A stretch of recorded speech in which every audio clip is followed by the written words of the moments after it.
Dobar dan. Nedavno je u Hrvatskoj jedan teleoperater pustio u komercijalni rad 5G mrežu. Dostupna je u Rijeci, Splitu, Osijeku, Zagrebu, Samoboru i Svetoj Nedjelji. Što ta tehnologija donosi i koliko utječe na ljudsko zdravlje i ekosustave? Zbog potrebe za skidanjem što veće količine podataka u što kraćem vremenu, ali i profitom, telekomunikacijske tvrtke širom svijeta nastoje implementirati bežičnu mrežu pete generacije 5G. Prema studiji britanske analitičke tvrtke Juniper Research, očekuje se da će profit globalnog 5G tržišta 2025. iznositi oko $360 milijardi. Ti valovi su, da se razumijemo, već prilično u području mikrovalova.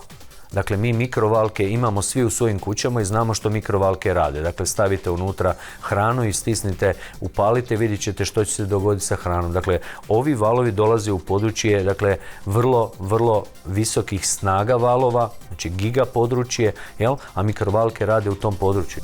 Bazne stanice za prethodne tehnologije 3G i 4G nalaze se na stupovima, vrhovima brda ili visokim zgradama.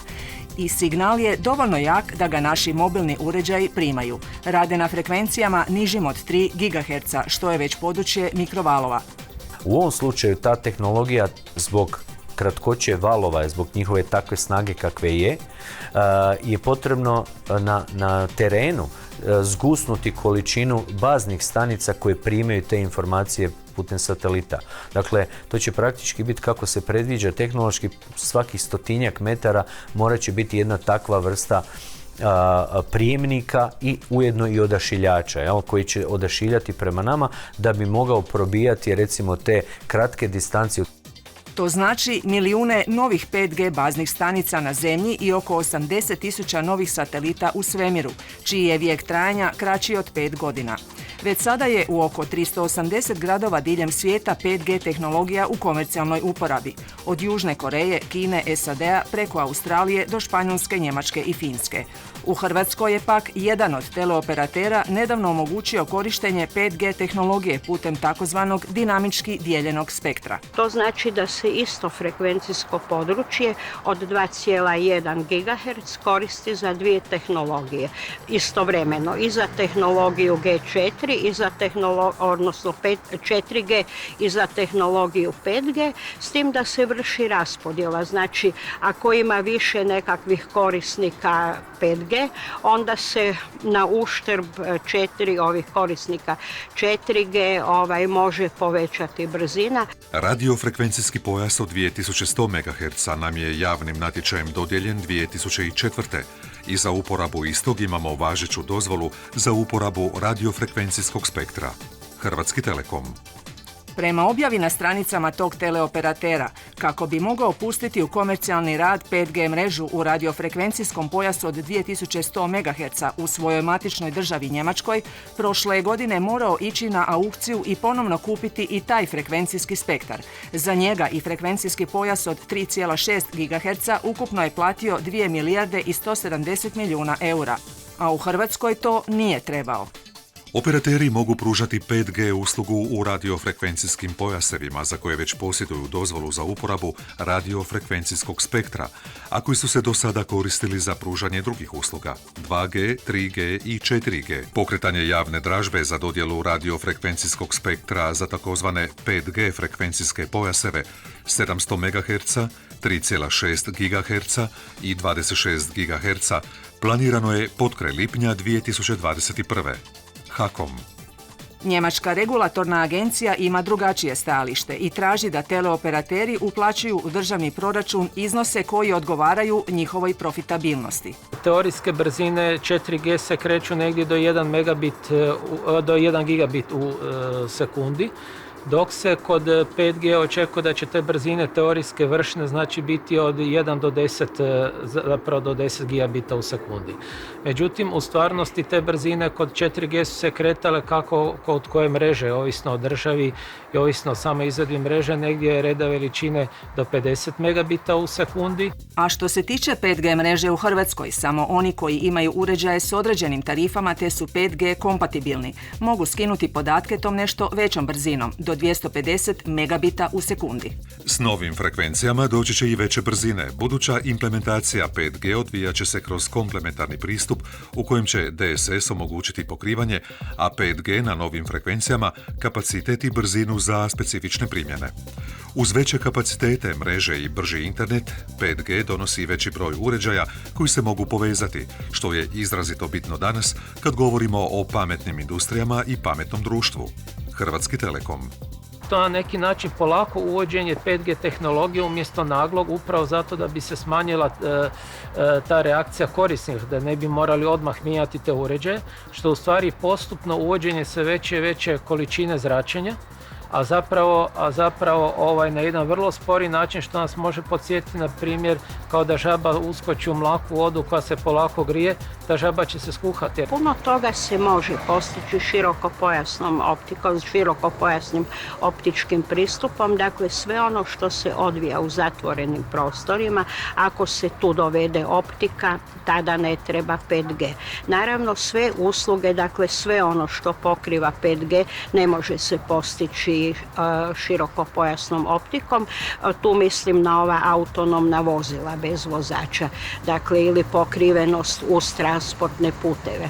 Međutim, ono što, a prema nekakvim informacijama ili proračunima, analizama, oko 80% podatkovnog prometa odvija se u zatvorenim prostorima, u Americi je podatak čak 86%. Optička mreža je ono u kojem smjeru treba ići. Ona je skuplja, međutim ona u svakom slučaju je trajnija i pouzdanija i ovog časa nije kontroverzna, to je najvažnije. Dakle, zamislite da se postave tolike antene i onda da se utvrdi za nekoliko godina, kao recimo za azbest, da su tolike doze zračenja štetne, koliko će biti cijena sanacije, uklanjanja nove količine elektroničkog otpada, čemu? Na mnogim mjestima mogu se koristiti optičke mreže. Na primjer, u školama djeca ne moraju imati Wi-Fi koji ih zrači ako škole imaju optiku. Kao što se vani uglavnom i daje prednost optici, a neke su zemlje čak i zabranile korištenje Wi-Fi-a. A zašto se kod nas koristi? Zato što je to puno jednostavnije i jeftinije. Znači, investitoru je manja investicija, a ne gleda se da li to ima potencijalnu štetnost ili ne. Određene studije vezane za ovu prethodnu tehnologiju 4G, 3G rađene su praktički na plastičnim modelima kojima se mjerila samo termografski utjecaj grijanja tog uređaja na to područje. Zato je 1998. Međunarodno povjerenstvo za zaštitu od neoionizirajućeg zračenja definiralo preporuke koje se odnose samo na to kako izbjeći opekotine i podražavanje živaca. No izloženost takvim uređajima izaziva i biološke učinke na zdravlje. O tome postoji više od 500 izvještaja i 2000 znanstvenih radova.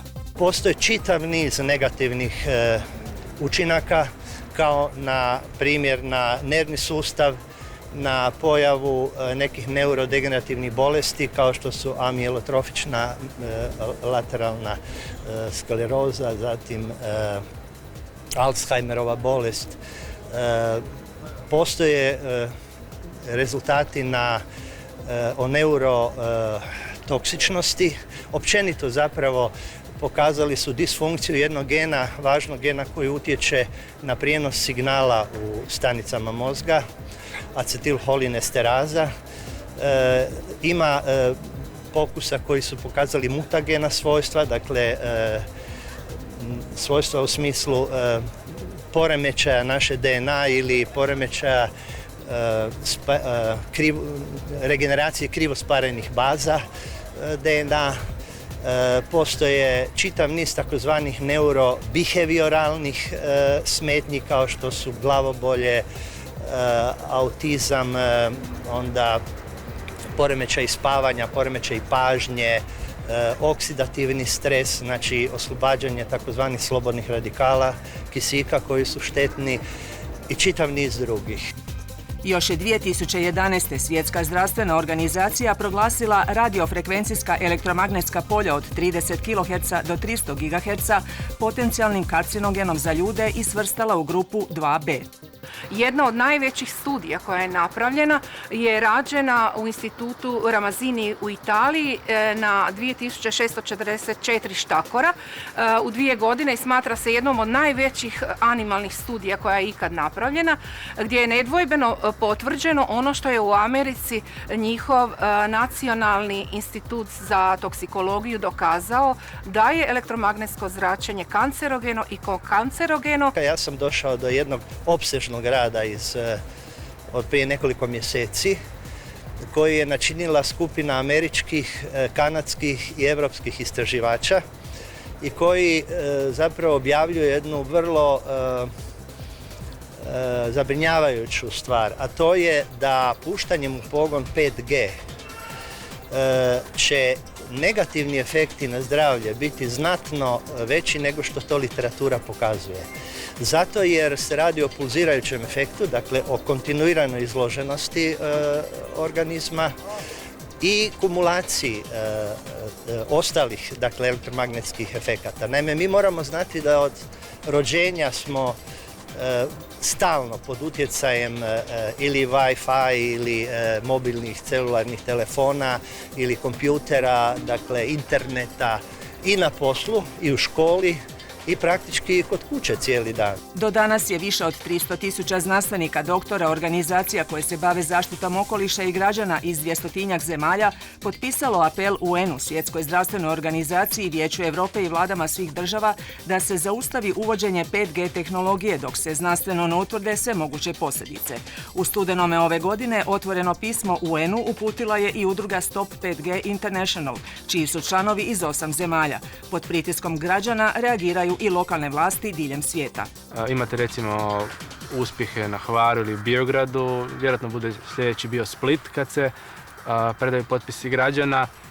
Dakle, imate diljem Europe i svijeta različitih primjera, od nekih grčkih gradova, nizozemskih, imate zatim 60 francuskih gradova i općina, mislim da je zadnji bio upravo Lille. Imate 600-tinjak talijanskih općina i gradova, tamo je pokret najrazvijeniji i odande zapravo i počeo. Jednostavno se traži moratorij dok se ne ispita ta tehnologija. Imamo primjer Brisela koji je zaustavio uvođenje 5G. Ima dobru optiku, kao što optičku infrastrukturu, kao što ima i Pariz. Dodajmo da je prije 4 godine Europska komisija osnovala Znanstveni odbor za zdravlje, okoliš i nove rizike koji se bavi različitim rizicima, među kojima je i neoionizirajuće zračenje. I to nakon što je raspustila bivši odbor sličnog naziva jer u procjeni rizika za zdravlje nije uzimao u obzir radove neovisnih znanstvenika. Tražimo jednostavno da se odvagnu svi argumenti, to je minimum za 21. stoljeće, to je minimum za bilo kakvu ozbiljnu analizu. Do sad takve težnje su bile ignorirane ili sabotirane. Naša skupina u Europskom parlamentu će inzistirati da se napravi temeljit posao i da se donese važeće znanstveno mišljenje, da se na temelju toga onda dalje postupa. Što se tiče same komisije, sve se vraća na Tallinn 2017. godine. Tamo je donesena u jednoj ministarskoj deklaraciji politička odluka da idemo u 5G, ali nikakva pravna obaveza ne postoji. I to nije sve. Kupovinom novog 5G pametnog telefona, onaj stari završit će najvjerojatnije kao otpad. A prema podacima UN-ova globalnog monitora e-otpada, prošle je godine diljem svijeta stvoreno čak 54 metričke tone elektroničkog otpada poput starih mobitela. To je 20% više nego 5 godina ranije. Samo se 17% tog opasnog otpada recikliralo. Svemirom pa kruži gotovo 130 milijuna komadića starih satelita manjih od centimetra. Jesu li profiti trenutačno skidanje goleme količine informacija vredniji od zdravlja čovjeka i cjelokupnog ekosustava Zemlje?